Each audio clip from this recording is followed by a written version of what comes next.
Yes, Shri R V Babu, സ്ത്രീകൾ ബഹിരാകാശത്ത് പോയ നാട്ടിലാണ് ഒരു ഉസ്താദ് ഇത്തരത്തിൽ പിന്തിരിപ്പൻ ചിന്താഗതിയുമായി രംഗത്ത് വന്നിരിക്കുന്നത്. ഭർത്താവ് മരിച്ച മുസ്ലിം സ്ത്രീകൾ വീട്ടിലിരുന്നോളണം, അവർ സന്തോഷിക്കരുത്, അവർ അണിഞ്ഞൊരുങ്ങരുത്, അവർ അവരുടെ ദുർവിധിയിൽ പരിതപിച്ച് ശിഷ്ടകാലം ജീവിച്ചോളണം എന്ന തിട്ടൂരവിറക്കുന്ന ഉസ്താദുമാർ മുസ്ലിം സമൂഹത്തിന് മാത്രമല്ല വർത്തമാന കാലത്തിന് നാണക്കേടല്ലേ?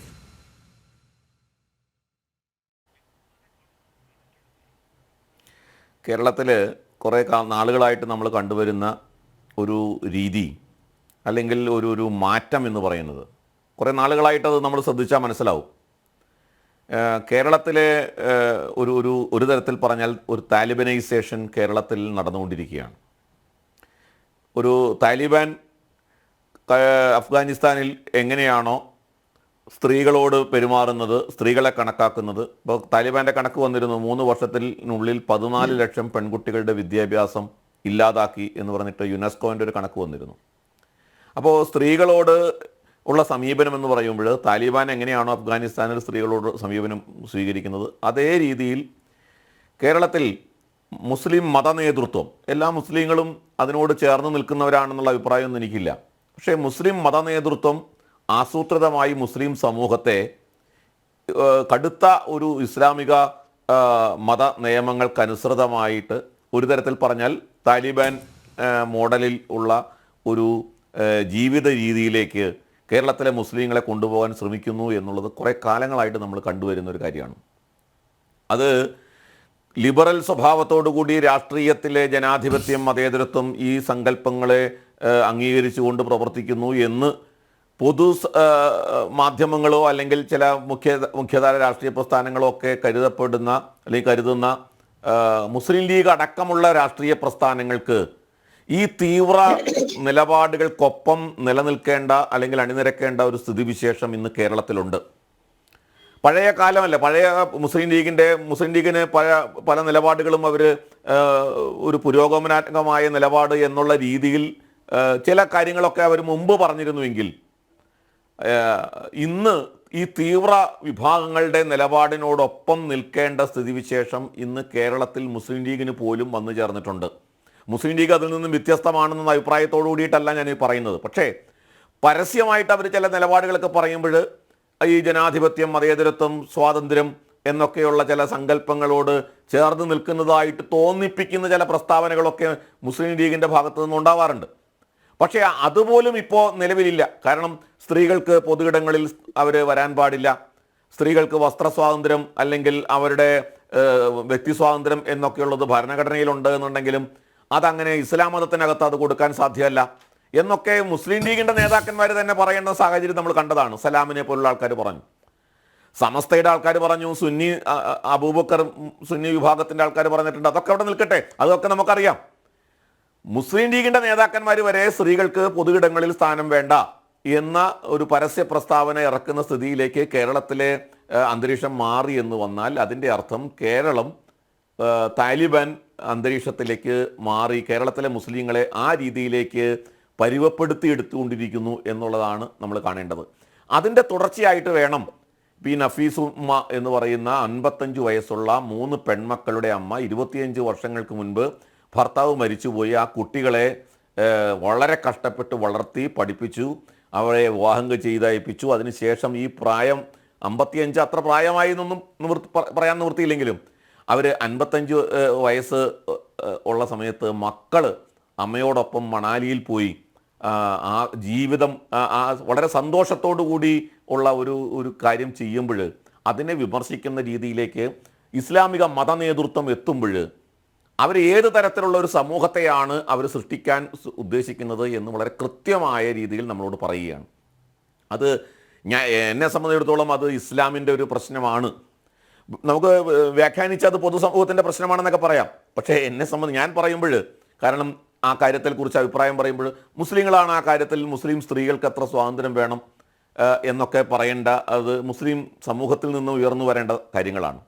ഞാനിവിടെ അനിൽ നമ്പ്യാർ ഇപ്പോൾ ഇവിടെ നിങ്ങൾ ചർച്ചയിൽ പറഞ്ഞല്ലോ, സുന്നി അബൂബക്കർ മറ്റേ AP വിഭാഗത്തിൽ നിന്ന് ഒരാളെ ചർച്ചയ്ക്ക് വിളിച്ചു, പക്ഷേ ആരും വന്നില്ല. എന്തുകൊണ്ട് നിങ്ങൾ ഇടതുപക്ഷത്ത് നിന്ന് ഒരാളെ വിളിച്ചില്ല എന്നൊരു ചോദ്യം ഞാൻ ഉയർത്തുകയാണ്. എന്തുകൊണ്ട് കോൺഗ്രസിൻ്റെ ഒരു പ്രതിനിധിയെ വിളിച്ചില്ല? ഞാനൊരു ചോദ്യമായിട്ട് ഉയർത്തുകയാണ്. എനിക്കിപ്പോൾ മറുപടി വേണമെന്നില്ല. കാരണം നമ്മുടെ നാട്ടിൽ സ്ത്രീകളുടെ സ്വാതന്ത്ര്യം, ആവിഷ്കാരം, അതുപോലുള്ള പ്രശ്നങ്ങളൊക്കെ വരുന്ന സമയത്ത്, സമത്വം, തുല്യത, ഇത്തരം കാര്യങ്ങൾ വരുന്ന സമയത്തൊക്കെ വളരെ വലിയ തോതിലുള്ള പ്രസ്താവന യുദ്ധങ്ങളായിട്ട് ഇറങ്ങിത്തിരിക്കുന്ന വിഭാഗങ്ങളാണ് കേരളത്തിലെ ഇടതുപക്ഷ ബുദ്ധിജീവി വർഗം, അതേപോലെ ചില മാധ്യമങ്ങൾ, അതേപോലെ സാമൂഹ്യ നിരീക്ഷകരെന്ന് പറയുന്ന വിഭാഗം, സാംസ്കാരിക നായകന്മാർ, കോൺഗ്രസിൻ്റെ നേതാക്കന്മാർ. ഈ സമയം വരെ ആരുടെയെങ്കിലും ഒരു പ്രസ്താവന വന്നോ എന്ന് ഞാൻ കണ്ടില്ല. നിങ്ങളുടെ ആരുടെയും ശ്രദ്ധയിൽപ്പെട്ടിട്ടുണ്ടെങ്കിൽ അത് എൻ്റെ ശ്രദ്ധയിൽ കൊണ്ടുവന്നാൽ നന്നായി. ഞാനത് അംഗീകരിക്കാൻ തയ്യാറാണ്.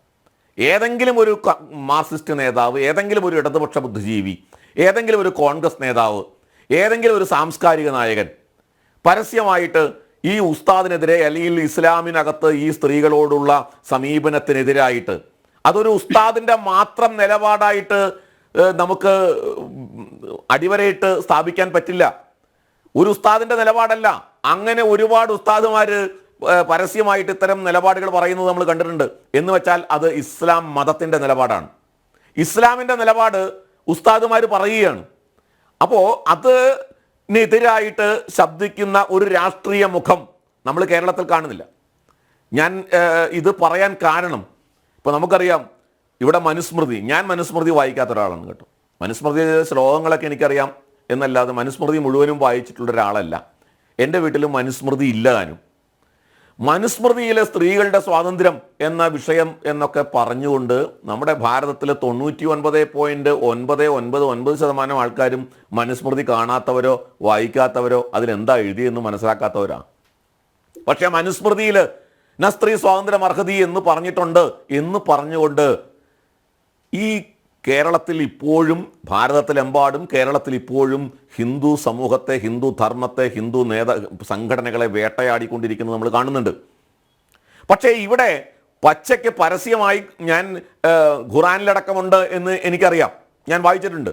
ഖുറാനിലടക്കം അല്ലെങ്കിൽ ഇത്തരത്തിലുള്ള ഉസ്താദുമാർ പരസ്യമായി നിലപാടെടുത്ത് വരുന്ന സമയത്ത് അതിനെ പച്ചയ്ക്ക് എതിർക്കാൻ, മനുസ്മൃതി എതിർക്കുന്ന പോലെ ഖുറാനെ എതിർക്കാൻ, ഹദീസിനെ എതിർക്കാൻ തയ്യാറായിട്ട് ഏതെങ്കിലും ഒരു രാഷ്ട്രീയ നേതാവ് നാളിതുവരെ രംഗത്ത് വന്ന് നമ്മൾ കണ്ടിട്ടുണ്ടോ? എന്തുകൊണ്ടാണ് വരാത്തത്? എന്നാൽ സ്ത്രീകൾക്ക് യഥേഷ്ടം സ്വാതന്ത്ര്യം ഉണ്ടായിരുന്നൊരു നാടാണ് ഭാരതം.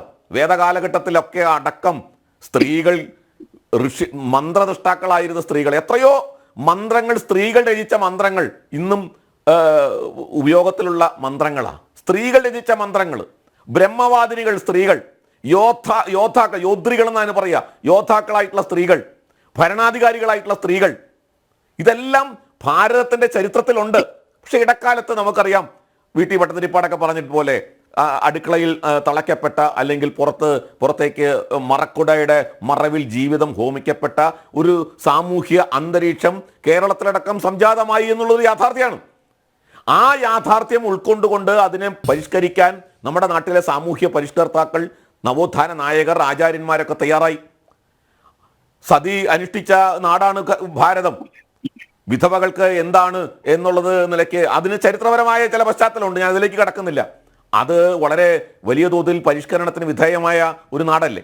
അപ്പോൾ ഇപ്പോൾ യഥാർത്ഥത്തിൽ ശ്രമിക്കുന്നത് 14-ാം നൂറ്റാണ്ടിലേക്കോ 16-ാം നൂറ്റാണ്ടിലേക്കോ കേരളത്തെ നയിക്കാൻ വേണ്ടി ഒരു വിഭാഗം വളരെ ശക്തമായിട്ട് ആ സമുദായത്തെ പരുവപ്പെടുത്തിയെടുക്കുന്ന ഒരു സാഹചര്യം നമ്മൾ കണ്ടുകൊണ്ടിരിക്കുകയാണ്. അത്യന്തം അപകടകരമായ ഒരു സ്ഥിതിവിശേഷം ആണ് ഈ നിശബ്ദത. അതാണ് തുടക്കത്തിൽ ഈ വിഷയത്തെ സംബന്ധിച്ച് എനിക്ക് പറയാനുള്ളത്. അനിൽ നമ്പ്യാർ.